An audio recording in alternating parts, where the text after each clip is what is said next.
이상하네. 분명 며느리가 집에 있다고 했는데. 명자 씨는 믿기지 않아 한 번 더 배를 눌렀습니다. 혹시 잠들었나? 며느리가 낮잠을 자고 있을지도 모른다는 생각에 명자 씨는 아파트 앞 의자에 앉아 쉬기로 했습니다. 벌써 1시간이 넘게 기다리고 있었습니다. 그때였죠. 치킨 배달 기사가 올라가려는 모습이 보였습니다. 분명 아들집인 904호를 호출했는데 문이 열리는 겁니다. 저기요. 혹시 904호에 배달하시나요? 배달 기사가 고개를 끄덕였습니다. 네, 맞습니다. 그렇게 배달 기사를 따라서 올라갔죠. 9층에 도착하자 배달 기사가 904호 앞으로 걸어갔고 명자 씨는 그 뒤를 조용히 따라갔습니다. 그리고 배달 기사가 초인종을 누르는 순간 즉시 문이 열렸습니다. 며느리 지수가 화사한 표정으로 얼굴을 내밀며 음식을 받으려다가 명자 씨와 눈이 마주쳤습니다. 어머님, 안 가셨어요? 며느리의 얼굴이 순간 창백해졌습니다. 마치 유령이라도 본 듯한 표정이었습니다. 어머, 집에 있었네? 벨 10번은 눌렀는데. 아, 방금 외출하고 들어왔어요. 약국에 잠깐 다녀왔거든요. 아파서. 외출했다고? 난 1시간 넘게 아래에서 기다렸는데 너 나가는 것도 들어오는 것도 못 봤는데. 이번 사연의 주인공은 68세 김명자 씨입니다. 그리고 그녀의 아들과 며느리에 관한 이야기입니다. 남편과 일찍 사별하고 아들 하나를 키운 기쁨도 잠시. 이렇게 자신이 아들 며느리에게 홀대받을 것이라고는 상상조차 해본 적이 없었습니다. 그런 이야기들은 전부 남의 집 얘기라고 생각하고 살았는데 정작 본인이 그 주인공이 될 줄은 몰랐죠. 명자 씨의 유일한 자식인 아들 민석이는 어릴 적부터 순하고 착한 아이였습니다. 공부를 안 해서 혼이 나거나 부모님께 대들었던 적도 없었죠. 그래서 명자 씨는 주위에서 많은 부러움을 샀습니다. 아들은 무난한 학창 시절을 보내고 서울의 대학에 입학했습니다. 남들 졸업할 때 함께 졸업하고 남들 취직할 때 함께 취직했죠. 그렇게 들어간 직장에서도 착실히 일만 했기에 명자 씨가 연애 좀 하라 며 걱정할 정도였습니다. 그러던 어느 날 34살이 되던 해에 아들 민석이는 갑작스레 결혼 소식을 알려왔습니다. 엄마, 저 결혼하고 싶어요. 아니, 연애한다는 소식도 없었는데 갑자기 결혼이라니? 작년에 친구가 소개해줬어요. 말씀 안 드려서 죄송해요. 잘 안 될까봐 말씀 안 드렸는데 1년 동안 만나왔어요. 명자 씨는 안도의 한숨을 내쉬었습니다. 평생 홀로 살까봐 걱정했던 아들이 드디어 짝을 만난 것이 그저 기뻤습니다. 다행이구나. 내가 행복하다면 어머니는 그걸로 충분해. 그렇게 아들은 34세에 식을 올렸고 신혼집은 직장과 가까운 곳으로 정했습니다. 명자 씨의 집과는 1시간 반 정도 떨어진 거리였죠. 멀다면 멀고 가깝다면 가까운 거리였습니다. 결혼 전에는 1년에 서너 번 정도 아들이 내려와 얼굴을 비추었지만 결혼 후에는 명절에도 오기 힘들어했습니다. 양가 부모님을 모두 챙겨야 했기 때문이죠. 그래도 명자 씨는 이해했습니다. 결혼하면 다 그런 거지 하고요. 아들이 결혼하고 첫 명절, 명자 씨는 아들 내외를 맞이하느라 분주했습니다. 아이고, 어서들 와라. 멀리서 오느라 힘들었지? 아니에요. 차가 많이 막히진 않았어요. 그래도 고생했지? 물 한 잔 줄까? 아니에요. 배고프니까 밥부터 먹을게요. 그래, 어서 앉아라. 명자 씨는 아들 내외가 오면 손 하나 까딱하지 못하게 했습니다. 우리 아들도 처가에 가면 사위라고 대접받을 텐데 우리도 며느리를 귀한 손님처럼 대해야지. 하는 마음이었죠. 설거지도 아들을 시키면 시켰지. 며느리는 편하게 앉아있게 했죠. 그렇게 해도 불편할 것이라는 걸 명자 씨는 알고 있었기에 더욱 신경 썼습니다. 대가를 바라고 그런 것은 아니었습니다. 단지 내가 잘 대하면 며느리도 시어머니인 나를 편하게 생각하고 잘 지낼 수 있을 거야라는 생각이었죠. 하지만 그것이 착각이었다는 사실을 그때는 몰랐습니다. 첫 명절이 지나고 몇 달 후, 명자 씨는 아들의 집을 처음으로 방문하게 되었습니다.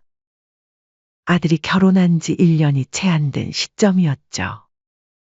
친척 행사에 방문하는 김에 아들 집에 들려 식사나 함께 하려는 계획이었습니다. 그런데 터미널에 도착할 때쯤 아들에게서 전화가 왔습니다. 엄마, 제가 회사에 급한 일이 생겨서요. 오전에 잠깐 다녀와야 해서 마중을 못 나갈 것 같아요. 그래? 괜찮아. 택시 타고 갈게. 죄송해요. 1시간이면 돌아올 거예요.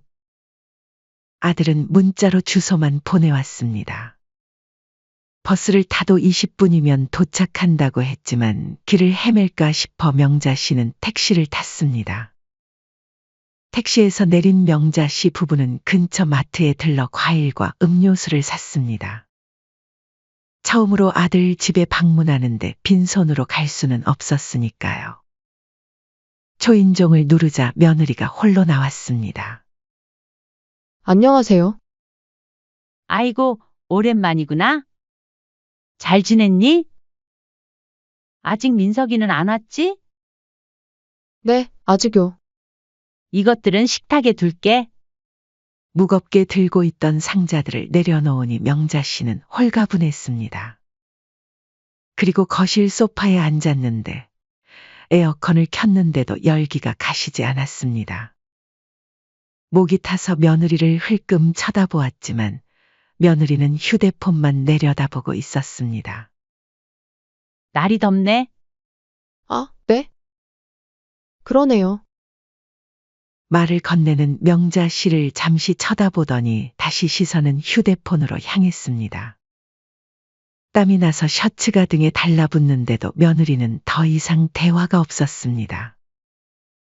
내가 너무 소심한가 싶으면서도 처음 방문한 며느리 집이라 조심스러웠습니다. 민석이는 곧 올 거지? 아, 일이 생겨서 1시간 걸린대요.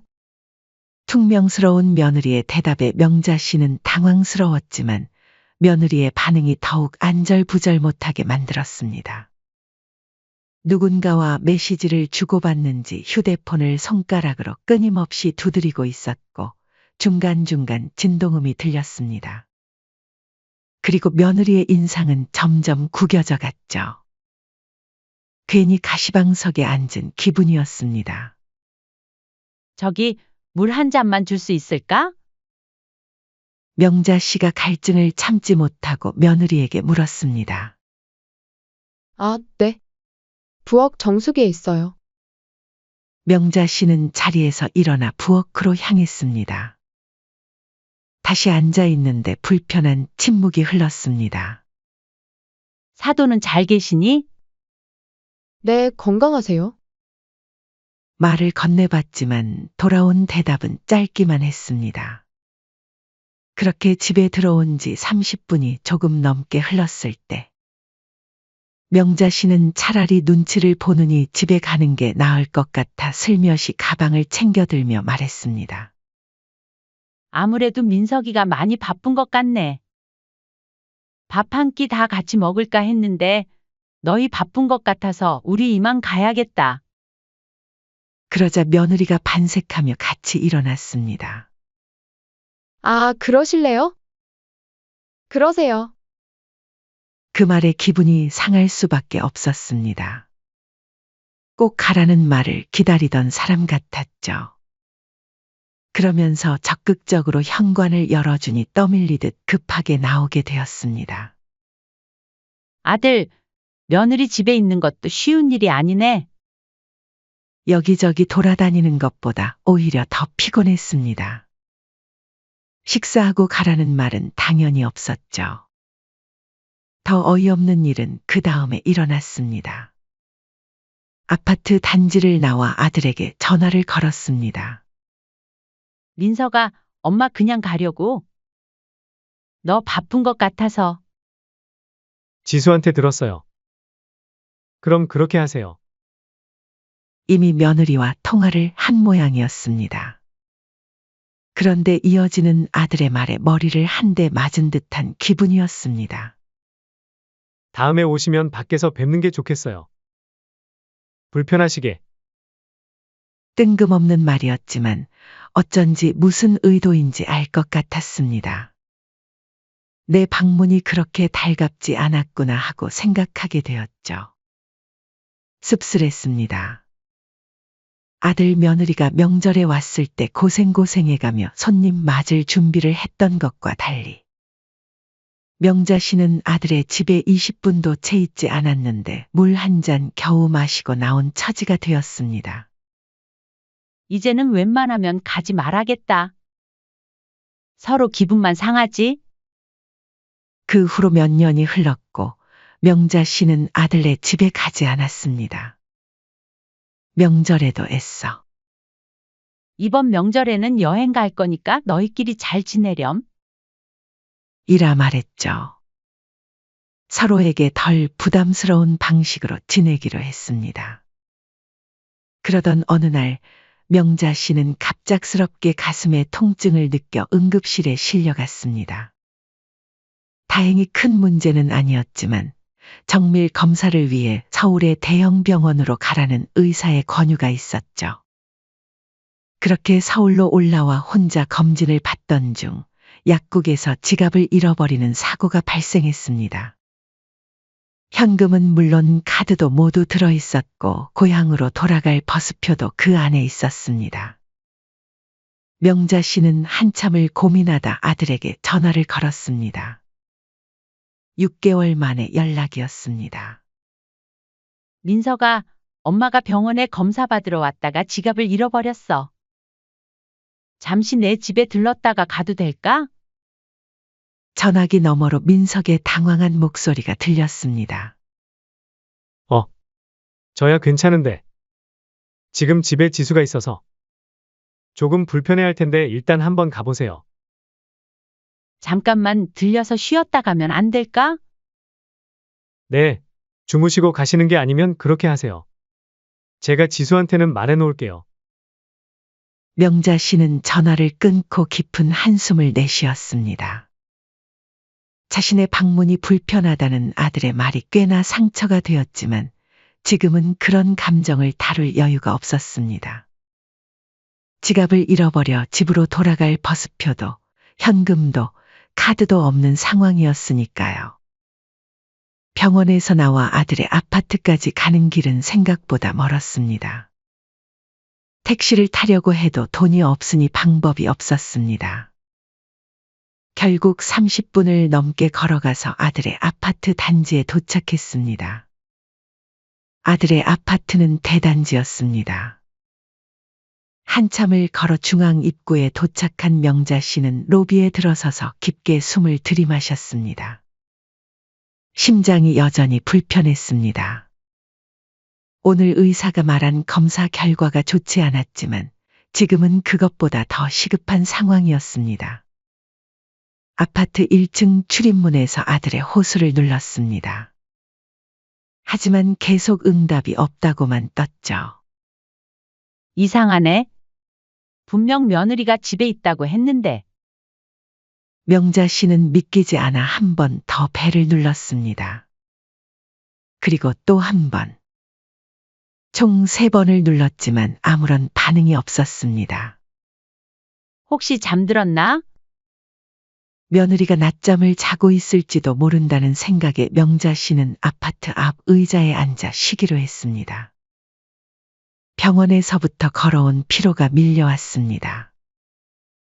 15분 정도 쉬고 나니 다리는 좀 나아졌지만 가슴 통증은 여전했습니다. 다시 일어나 벨을 눌러봤지만 여전히 무응답이었습니다. 도대체 왜 그러지? 의자에 다시 앉아 한숨을 쉬던 명자 씨는 문득 명절 때 아들 내외를 대접했던 기억이 났습니다. 며느리의 좋아하는 음식을 물어보고 특별히 준비해 주었던 일. 그런데 막상 아들 집에 갔을 때는 물 한 잔도 제대로 대접받지 못했던 일. 그때부터 이미 알아차려야 했을까요? 벌써 1시간이 넘게 기다리고 있었습니다. 명자 씨의 다리는 저리고 심장은 여전히 불편했습니다. 오늘 의사가 다음 검사를 위해 푹 쉬라고 했던 말이 생각났지만 지금은 쉴 수도 없는 처지였죠. 이제 어떻게 하지? 막막한 상황에서 명자 씨는 며느리에게 전화를 걸어봤지만 전화도 부재 중이라고만 떴죠. 마지막으로 한 번 더 시도해 보기로 했습니다. 내리는 한숨마다 가슴이 아팠지만 인터폰 앞에 다시 섰습니다. 배를 누르고 거의 포기하려는 순간이었습니다. 병원으로 돌아가 도움을 청하거나 아니면 경찰서에 가서 도움을 청할 생각을 하고 있었죠. 그때였죠. 치킨 배달 기사가 올라가려는 모습이 보였습니다. 분명 아들집인 904호를 호출했는데 문이 열리는 겁니다. 저기요, 혹시 904호에 배달하시나요? 배달 기사가 고개를 끄덕였습니다. 네, 맞습니다. 순간 명자 씨의 가슴이 철렁했습니다. 며느리가 집에 있으면서 배달 음식을 시켰다는 건 확실했습니다. 그건 곧 며느리가 고의로 문을 열어주지 않았다는 뜻일 수도 있었습니다. 그렇게 배달 기사를 따라서 올라갔죠. 명자 씨의 심장은 빠르게 뛰었습니다. 느릿한 엘리베이터가 9층에 도착하는 동안 머릿속에선 온갖 생각이 교차했습니다. 왜 그랬을까? 내가 뭘 그렇게 잘못했을까? 아니면 정말 잠들어서 못 들은 걸까? 명자 씨는 입술을 깨물며 진실을 마주할 준비를 했습니다. 지금까지 의심하고 싶지 않았던 것들. 그동안 눈치채고도 모른 척했던 것들. 이제는 모든 것이 명확해질 순간이 다가오고 있었습니다. 9층에 도착하자 배달 기사가 904호 앞으로 걸어갔고 명자 씨는 그 뒤를 조용히 따라갔습니다. 그리고 배달 기사가 초인종을 누르는 순간 즉시 문이 열렸습니다. 그리고 그 순간 며느리 지수가 화사한 표정으로 얼굴을 내밀며 봉투를 받으려다가 명자 씨와 눈이 마주쳤습니다. 어머님, 안 가셨어요?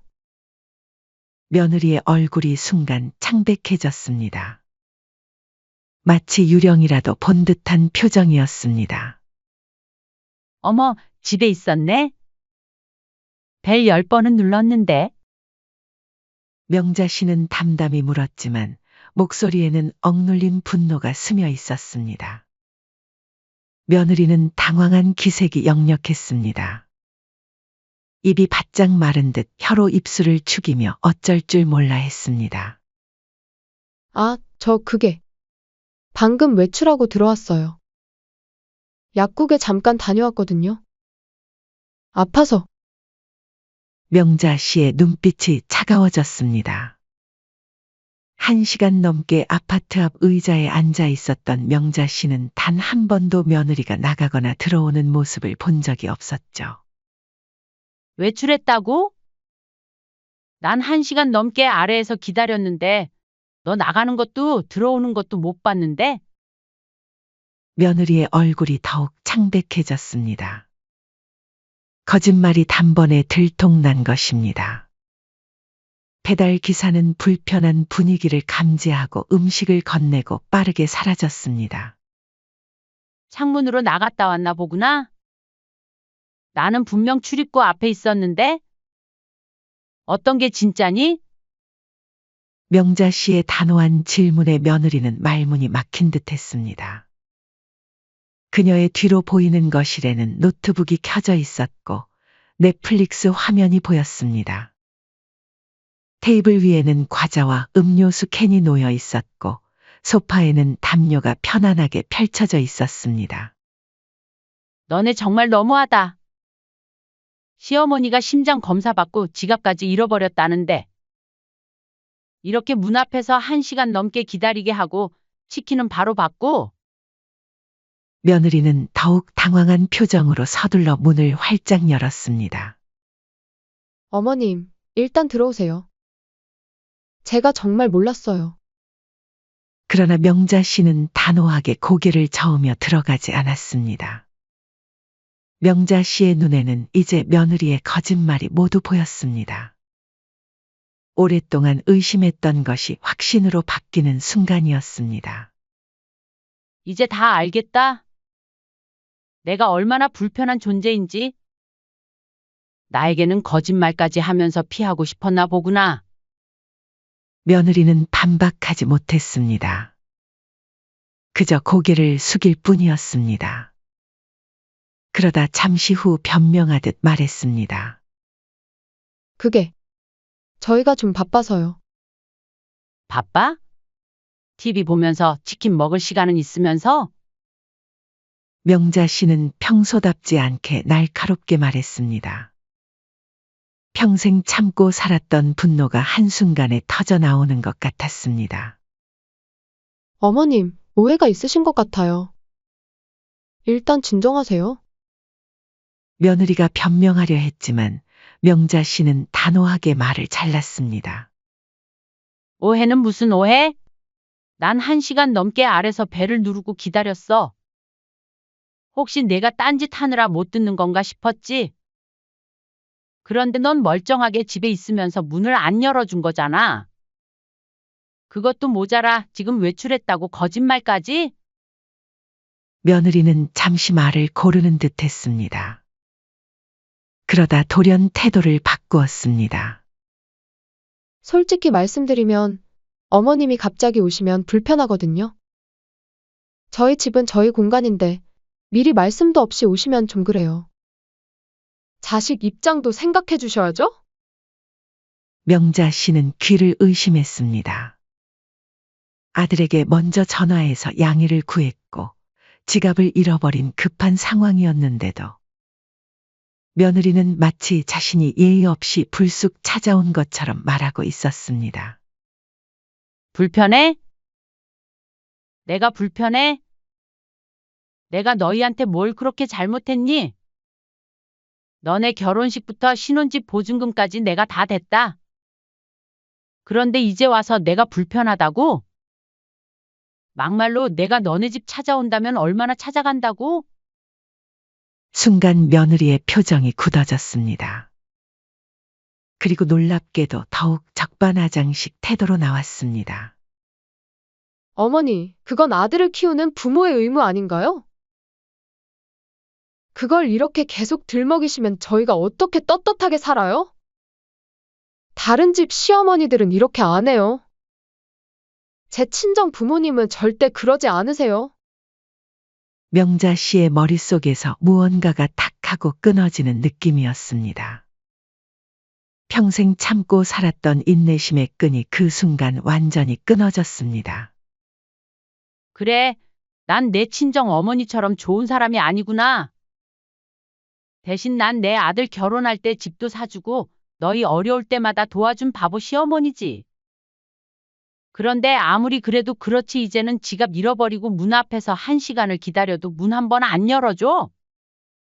이게 사람이 할 짓이니? 며느리의 얼굴이 붉어졌습니다. 망설이다가 결국 말을 내뱉었습니다. 어머니, 저희도 성인이에요. 저희 삶에 자꾸 간섭하지 마세요. 저희가 어머니한테 돈 달라고 했나요? 솔직히 말해서 어머니가 좋다고 해주신 거잖아요? 명자 씨는 웃음이 나왔습니다. 그동안 아들 며느리에게 베풀었던 모든 것이 헛된 것처럼 느껴졌습니다. 내가 직접 달라고 한 적은 없지? 그래, 내 말이 맞아? 내가 출산했을 때 산후조리 원비도, 손주 돌 때 큰 선물도, 너네 신혼집도 해주는 내가 바보 등신인 것 같다? 며느리는 아무 말도 하지 못했습니다. 명자 씨는 차분하게 말을 이어갔습니다. 며느라, 고맙구나. 덕분에 꿈에서 좀 깬 것 같다. 며느리는 갑자기 울음을 터뜨렸습니다. 어떻게 해서든 상황을 자신에게 유리하게 만들려는 듯했습니다. 보세요. 어머님은 저를 자꾸 나쁜 사람으로 만드시려고 해요. 저도 나름대로 최선을 다하고 있어요. 시집살이가 얼마나 힘든지 아세요? 명자 씨는 담담히 대답했습니다. 시집살이? 너는 시집도 안 살잖아. 나는 너희 집에 손님처럼 가끔, 아니 1년에 한두 번도 올까 말까 한 사람일 뿐이고, 오늘도 급한 일이 있어서 잠시 도움이 필요했을 뿐인데, 그리고 외출했다는 거짓말까지 하고, 이때 엘리베이터 소리가 들리더니 아들 민석이 퇴근하고 도착했습니다. 민서가 마침 잘 왔다. 내 아내가 1시간 넘게 문 안 열어주고 방금 외출했다 들어왔다고 거짓말까지 하더라. 아들은 당황한 기색이 역력했습니다. 분명 아내에게 전화를 받았을 텐데 자초지종을 모르는 척하고 있었습니다. 엄마 일단 진정 좀 하세요. 지수 울잖아요. 그러니까 제가 엄마한테 불편해할 거라고 말씀드렸잖아요. 그러게 지갑을 왜 잃어버리셔서 불편하게. 민서가 내가 결혼하고 나서 난 항상 너희를 배려하려고 노력했다. 명절에 너희가 오면 손 하나 까딱 못하게 했고 며느리가 좋아하는 음식만 골라서 준비했지. 하지만 내가 너희 집에 갔을 때는 물 한 잔 겨우 마시고 쫓겨나다시피 했었지.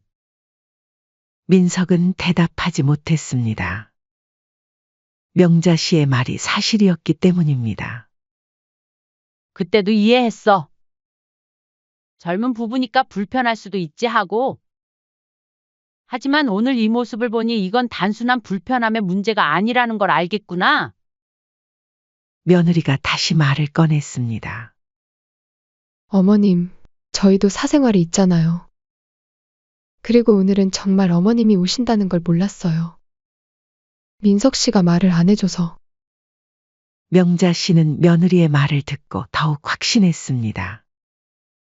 자신이 문제가 아니라 며느리의 태도가 문제였고 아들은 그런 아내의 행동을 묵인하고 있었죠. 며느라, 나는 너희 사생활을 방해하려는 게 아니야. 오늘처럼 위급한 상황에서 도움이 필요할 때 가족이라면 손을 내밀어 주는 게 당연한 거 아니니? 그리고 내가 언제 너희 집에 불쑥 찾아간 적 있니? 며느리는 입을 다물었습니다. 그리고 민석을 쳐다보며 도움을 청하는 눈빛을 보냈습니다. 민석이 어색하게 웃으며 말했습니다. 엄마, 일단 들어오세요. 차 한 잔 드시고 가세요. 지갑 잃어버리셨다면서요? 제가 집까지 모셔다 드릴게요. 하지만 명자 씨는 단호하게 고개를 저었습니다. 들어가고 싶지 않구나. 이제 보니 내가 너희에게 정말 불편한 존재였던 것 같아. 그동안 모르는 척했지만 이제는 더 이상 모른 척할 수 없겠어. 민석이 당황해하며 말했습니다. 엄마, 그게 아니에요. 오해가 있는 것 같은데? 오해? 내 아내가 방금 직접 말했잖아. 내가 불편하다고. 그동안 너희 행동을 보면 충분히 알 수 있었어. 난 그저 믿기 싫었을 뿐이야. 며느리는 이제 완전히 당황한 표정이었습니다. 자신의 솔직한 감정을 드러냈다가 상황이 이렇게 커질 줄은 몰랐던 모양이었습니다. 어머님, 제 말이 좀 과했어요. 죄송해요. 그러나 명자 씨는 이미 마음을 굳혔습니다. 수십 년간 참았던 감정이 한꺼번에 터져나왔습니다. 더는 불편하게 하지 않을게. 근데 내가 이 집 주인인 건 알고 있니? 며느리의 얼굴이 창백해졌습니다. 민석도 당황한 표정이었습니다. 어머님, 무슨 말씀이시죠? 명자 씨는 담담한 표정으로 말했습니다. 전세금도 내가 냈고 내 명의로 계약했던 거 알고 있지? 민석이 당황해하며 말했습니다. 엄마, 그건 알고 있었지만 다음 달에 전세 계약이 만료되는데 갱신하지 않을 거야. 전세금 빼갈 거다. 엄마! 그러시면 저희는 어디로 가야 하죠? 명자 씨는 슬픈 미소를 지었습니다. 그건 너희 문제야. 나도 이제 내 삶을 살고 싶어. 며느리가 갑자기 표정을 바꾸며 달래듯 말했습니다. 어머님, 제가 정말 잘못했어요. 오해가 있었던 것 같아요. 다시 한번 기회를 주세요. 저희가 정말 잘할게요. 하지만 이제 명자 씨의 마음은 확고했습니다. 너무 늦었습니다. 며느라, 진심으로 말해줄게. 난 너희가 행복하길 바랐어. 그래서 불편해도 참고 서운해도 이해하려고 했지. 하지만 오늘 보니 너희에게 난 그저 돈줄이었던 것 같구나. 이제는 그렇게 살고 싶지 않아. 민석이 울먹이며 말했습니다. 엄마, 제발 그러지 마세요. 저희가 잘못했어요. 다시 잘할게요. 명자 씨는 아들의 어깨를 토닥였습니다. 민석아, 내가 행복하길 바란다. 하지만 이제는 내 가정은 네가 책임져야 할 때야. 항상 엄마 뒤에 숨어 있으면 어떻게 진정한 가장이 되겠니? 명자 씨는 며느리를 한 번 더 쳐다보았습니다. 그럼 이만 가볼게. 지갑은 잃어버렸지만 친구에게 연락해서 도움을 청할 거야. 더 이상 너희에게 부담 주지 않을게. 명자 씨는 엘리베이터를 향해 걸어갔습니다. 민석이 뒤에서 부르는 소리가 들렸지만 돌아보지 않았습니다. 며느리의 울음소리도 들렸지만 이제는 그 진정성을 믿을 수 없었습니다. 엘리베이터 문이 닫히는 순간 명자 씨의 얼굴에는 이상하게도 미소가 번졌습니다. 마치 오랫동안 짊어졌던 무거운 짐을 내려놓은 것 같은 홀가분함이었습니다. 그리고 그날로 부동산을 찾아가 전세 계약 갱신을 하지 않겠다는 의사를 밝혔습니다. 명자 씨에게 새로운 삶이 시작되는 순간이었습니다. 그 이후로 자식들은 월세방으로 이사를 갔고 며칠 동안 아들 민석이와 며느리의 전화는 끊임없이 걸려왔습니다. 처음에는 화가 난 목소리였지만 점점 애원하는 말투로 바뀌었습니다. 그렇게 한 달, 두 달이 지나자 아들로부터 연락이 뜸해졌습니다. 아마도 이제는 어머니에게서 더 이상 얻을 것이 없다고 판단했을 것입니다. 혼자라고 외롭거나 쓸쓸할 틈이 없었습니다. 오히려 아들과 며느리에게 눈치를 보며 살던 그 시간들이 더 외롭고 쓸쓸했다는 생각이 들었습니다. 그녀의 인생 이제 막 시작된 제2막은 더 이상 누구의 어머니나 시어머니가 아닌 오직 김명자라는 한 사람으로서의 삶이었습니다. 그리고 그것으로 충분했습니다.